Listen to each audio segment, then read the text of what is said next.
안녕하세요. 2027년 수능 특강 문학 2부 현대시에 수록되어 있는 이육사 꽃과 이성부 누룩을 살펴보도록 하겠습니다. 오늘은 헷갈리는 표현법을 정리할 건데요. 영탕법과 서리법을 구분하는 방법에 대해서 말씀드리도록 하겠습니다. 두 번째로는 시의 핵심 내용을 정리하고 문제 풀이를 해보겠습니다. 영탕법과 서리법을 종종 헷갈려하는 경우가 있는데요. 간단하게 구분법 정리해 보겠습니다. 서리법은 의문문인데요. 한자어의 뜻으로 외우면 구분이 쉽습니다. 서리법에 쓰인 이 의가 의문이에요. 그래서 의문문이다 라고 아시면 될 것 같습니다. 그리고 영탄법에 쓰인 이 탄은 뭘까요? 네, 탄식입니다. 그래서 서리법은 의문문, 영탄법은 감탄문이다 라고 이해하시면 됩니다. 여기서 핵심은 서리법은 의문문의 형식을 띠긴 하지만 이미 정해진 사실을 강조하기 위해 사용됩니다. 즉 궁금해서 물어보는 건 아니라는 거죠. 반면에 영탄법은 화자의 고조된 감정을 직접적으로 분출할 때 사용합니다. 우리도 감탄할 때 와 어떻게 저럴 수 있지? 이런 식으로 본인의 감정을 직접적으로 얘기할 때 사용하는 거를 생각하시면 되겠습니다. 그래서 서리법 같은 경우는 까, 나, 냐, 랴와 같이 의문문의 형태를 띠고요. 영탄법은 아, 오와 같이 감탄하는 문장의 형태를 띱니다. 서리법의 예시로 나희덕 시인의 배추의 마음을 보겠습니다. 제목을 보니까 배추에 대해서 얘기하는 거겠죠. 꼭 동염하지도 못하는 사람 마음이나 배추벌레에게 반 넘어 먹히고도 속은 점점 순결한 잎으로 차오르는 배추의 마음이 뭐가 다를까? 라고 나오네요. 좀 문장이 길지만 요약하면 사람 마음이나 배추의 마음이 뭐가 다를까? 이죠. 여기서 이 뭐가 다를까는 뭐가 다른지 궁금한데? 라는 의문문이 아니라 사람 마음과 배추의 마음이 다르지 않다. 즉, 이 두 개가 같다. 라는 의미로 쓰였기 때문에 서리법에 해당이 됩니다. 화자가 이미 정한 답을 의미하는 거죠. 그래서 이렇게 이미 정해놓은 사실을 표현하는 것이 서리법이다 라고 보시면 됩니다. 이제 막상 이게 문제로 나왔을 때 가끔 헷갈리는 경우가 있어요. 왜냐면 배추의 마음이 뭐가 다를까 하면서 나의 뭔가 감탄하는 마음을 담은 게 아닌가? 이렇게 느껴질 때가 있단 말이에요. 영탄법과 서리법은 2단계로 구분하면 좀 쉽습니다. 1단계는요. 답을 요구하는 것인가? 로 일단 판단을 하세요. 그래서 만약에 답이 필요해. 이러면 뭘까요? 그냥 정말 궁금해서 물어보는 의문문입니다. 자, 그러면 답을 요구하는 게 아니다 라고 하면 2단계로 넘어갑니다. 무엇을 강조하고 있는가? 예요. 그래서 만약에 이게 이미 정해진 의미다 라고 하면 뭘까요? 서리법이 됩니다. 그런데 어떤 의미를 강조하는 게 아니에요. 그냥 화자의 감정을 이야기하고 있다 라고 한다면 어떨까요? 영탄법이 됩니다. 그래서 헷갈리실 때는 이 기준으로 적용해서 보시면 되겠습니다. 시 핵심 내용 정리해 보겠습니다. 이육사의 꽃입니다. 제목은 꽃입니다. 그래서 꽃을 대상으로 쓴 시다 라고 생각할 수 있겠죠. 화자는 나이고요. 상황과 정서와 태도를 한번 정리해 보겠습니다. 1년을 보니까 비 한 방울 날이 잦는 그때에도 그리고 2연에서는 찬 새벽에 눈 속 깊이 꽃 맹아리가 옴자거려 제비 때 까맣게 날아오길 기다리니 약속을 저버리지 못한다 라고 하고 있습니다. 꽃이 피기 위해서는 물이 필요하죠. 근데 비가 한 방울도 안 내려요. 정말 가혹하죠. 그리고 날씨는 어때요? 날씨도 아주 춥습니다. 가혹한 상황입니다.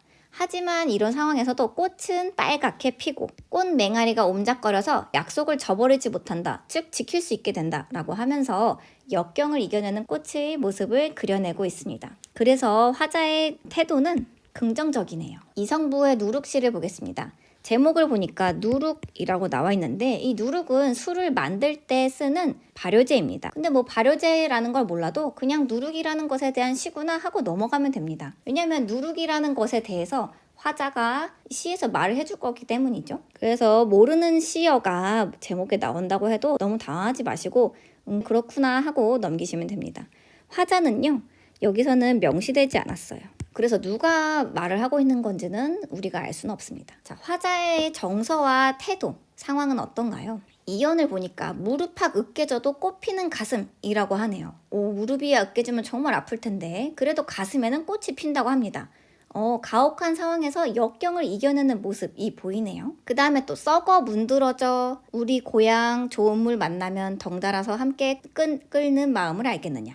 춤도 되고 기쁨도 되고 해솟는 얼굴도 되는 죽음을 알겠느냐 라고 했을 때 썩어 문드러졌는데 냄새가 나는 죽음이 아니라 춤과 기쁨 그리고 해솟는 얼굴이 되는 굉장히 긍정적인 죽음이네요. 그래서 화자의 태도도 역시나 긍정적으로 이야기를 하고 있습니다. 여기까지 보고 1번 문제 풀어보겠습니다. 만약에 내가 1번 문제를 틀렸다라고 하면 시의 표현법 반드시 다시 공부하셔야 됩니다. 이것은 기본 문제이기 때문에 여기서 절대로 틀리시면 안 되고요. 4번에 나왔던 직유법과 은유법은 구분하시는 방법을 알고 계시죠? 연결어가 있으면 직유법이고 연결어가 없이 암시적으로 연결되면 은유법입니다. 예를 들면 뭐뭐처럼, 뭐뭐같이 이러한 연결어가 들어가면 직유법이죠. 그래서 구름 같은 내 마음 이러면 연결어가 쓰였기 때문에 직유법입니다. 그런데 은유법은 이런 게 없고 그냥 A는 B 이런 식으로 암시적으로 연결이 돼요. 내 마음은 구름 이런 것처럼요.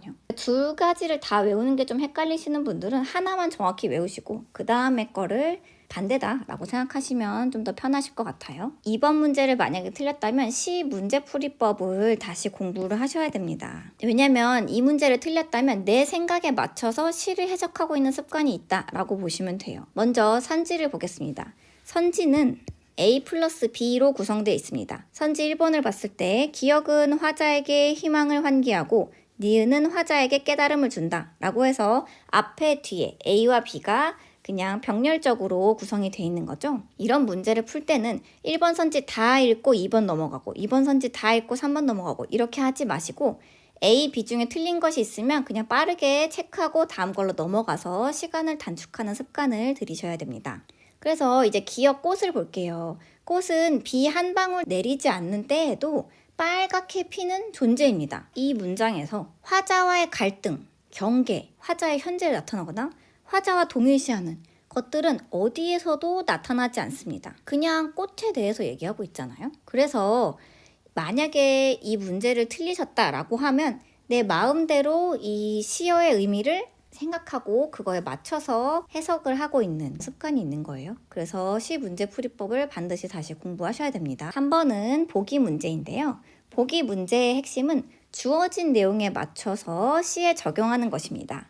그래서 보기에 해당한 내용이 있는지 그리고 보기에 해당한 내용이 있다면 시 본문에 해당하는 내용이 있는지 마지막으로 그렇다면 이것이 해석을 제대로 한 것인지 이 세 가지가 다 맞아야 적절한 선지가 됩니다. 선지 4번에서 나오는 현실 상황에 대해 화자가 느끼는 무력감은 보기에서 나오지 않은 정보입니다. 보기에는 현실 극복 의지와 희망적인 미래에 대한 기대만 있습니다. 여긴 무력감이라고는 나와 있지 않아요? 그리고 또한 지가 썩어 문드러져 누르게 되는 과정은 춤도 되고 기쁨도 되고 해솟는 얼굴도 되는 과정으로서 무력감과 연결될 수가 없는 해석입니다. 따라서 4번 선지는 보기에 해당하는 이 무력감의 내용이 없고 해석이 적절하지 않았어요. 물론 본문에는 해당하는 내용은 있죠. 그래서 여기서 1번과 3번이 틀려서 적절하지 않습니다. 내가 시의 표현법 중에서 헷갈리는 표현이 있었다면